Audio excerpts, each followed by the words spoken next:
అదరగొట్టే కారం రంగు రుచి ఆచి కారం పొడి. రాజకీయాల్లో కాలం ఎప్పుడూ ఒకేలా ఉండదు. వరుస విజయాల మధ్య ఓటమి కూడా పలకరిస్తుంది.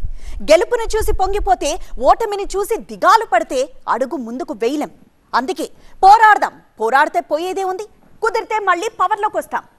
ఆ జిల్లాలో ఇప్పుడు ఆ పార్టీ నాయకత్వం ఇలాగే అనుకుంటోందట. తాము గెలవడమే కాదు, రాష్ట్ర పార్టీకి ఒక దిక్సూచిలా మారదామంటోందట.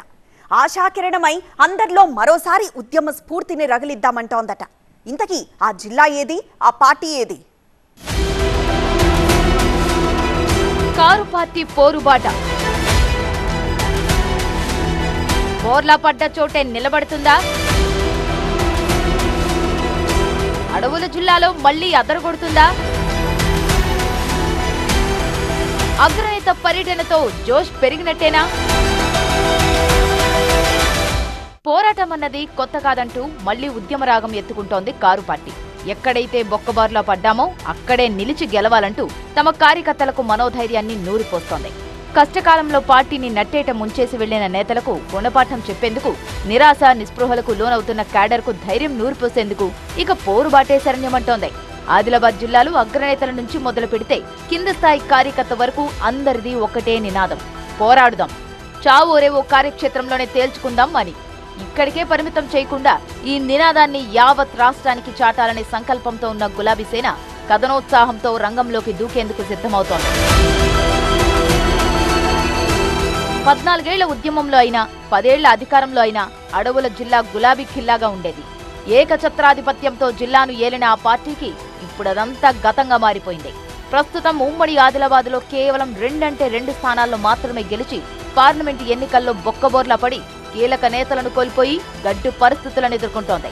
రాష్ట్ర వ్యాప్తంగా ఇదే పరిస్థితి ఉన్నా ఉమ్మడి జిల్లాలో మాత్రం దశాబ్దం పాటు ఓ వెలుగు వెలిగిన గులాబీ పార్టీ 2 జాతీయ పార్టీల మధ్య చితికిపోయిందనే చెప్పాలి. అధికారంలో ఉన్నప్పుడు పార్టీలో అంతా తామే అంటూ శాసించిన నేతలంతా కష్టకాలంలో కండువా మార్చేశారు. దీంతో పార్టీనే నమ్ముకున్న క్యాడర్ పరిస్థితి దుర్భరంగా మారిపోయింది. జూబ్లీహిల్స్ ఉప ఎన్నికల్లో భారీ విజయం దక్కించుకున్న హస్తం పార్టీ రెట్టించిన ఉత్సాహంతో లోకల్ పోరుకు సిద్ధమవుతుంటే, ఇక ఇప్పట్లో ఉమ్మడి ఆదిలాబాద్ జిల్లాలో రాజకీయంగా గులాబీ గుబాలించడం గగనమేనన్న పరిస్థితులు వచ్చేశాయి. ఒక్క ఓటమితో పోయేదేం లేదంటూ అధిష్టానం ఇచ్చిన పిలుపు జిల్లా గులాబీ క్యాడర్లో కొత్త ఆశలను రేకెత్తిస్తోందట. హైకమాండ్ పోరుబాటకు సై అనడంతో నిన్నటి వరకు నిరాశ నిస్పృహలతో ఉన్న కార్యశ్రేణులు రెట్టించిన ఉత్సాహంతో కథన రంగంలోకి దూకేందుకు సిద్ధమవుతోందట. బీఆర్ఎస్ అంటేనే పోరాటాల పార్టీ.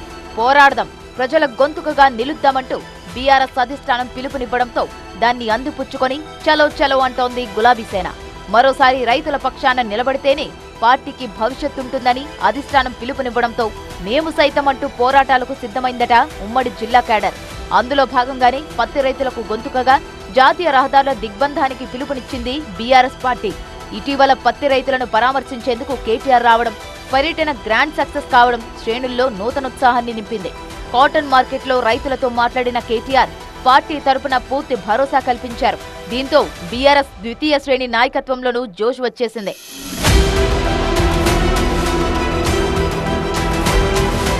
నాడు తెలంగాణ మలిదశ ఉద్యమానికి ఆదిలాబాద్ నుండే అంకురార్పణ జరిగింది. అందుకే ఆదిలాబాద్, నిర్మల్ జిల్లాల నుంచి గులాబీ క్యాడర్ మరోసారి పోరాటానికి సన్నద్ధమవుతోంది. క్షేత్రస్థాయిలో ప్రభుత్వ విధానాలను ఎండగడుతూ ముందుకు సాగాలని నిర్ణయించింది. ఆదివాసీల గొంతుకగా, అన్నదాతల నేస్తంగా నిలిస్తే తప్ప ఉమ్మడి ఆదిలాబాద్లో పార్టీకి మళ్లీ పునర్వైభవం దక్కదని డిసైడ్ అయింది కారు పార్టీ. అందుకే అడవుల జిల్లా కేంద్రంగా రైతుల పక్షాన పోరుబాట చేపట్టి అదే ఊపుతో ముందుకు దూసుకువెళ్లాలని నిర్ణయం తీసుకుందట. కొమరంభీం జిల్లాలో ఆదివాసీల పక్షాన, మంచిర్యాల కేంద్రంగా సింగరేణి కార్మికుల పక్షాన నిలబడి సమస్యల పరిష్కారం కోసం పోరాడాలని డిసైడ్ అయినట్టు తెలుస్తోంది. అన్నీ అనుకున్నట్టుగా జరిగితే, మళ్లీ ప్రజలు ఆశీర్వదిస్తే త్వరలోనే కారు స్పీడ్ పెరుగుతుందని భావిస్తోందట. మరి ఆదిలాబాద్లో పురుడు పోసుకోబోతున్న పోరుబాట రాష్ట్ర వ్యాప్తంగా గులాబీ గుబాళించేందుకు తోడ్పడుతుందో లేదో కాలమే నిర్ణయిస్తుందంటున్నారు రాజకీయ విశ్లేషకులు.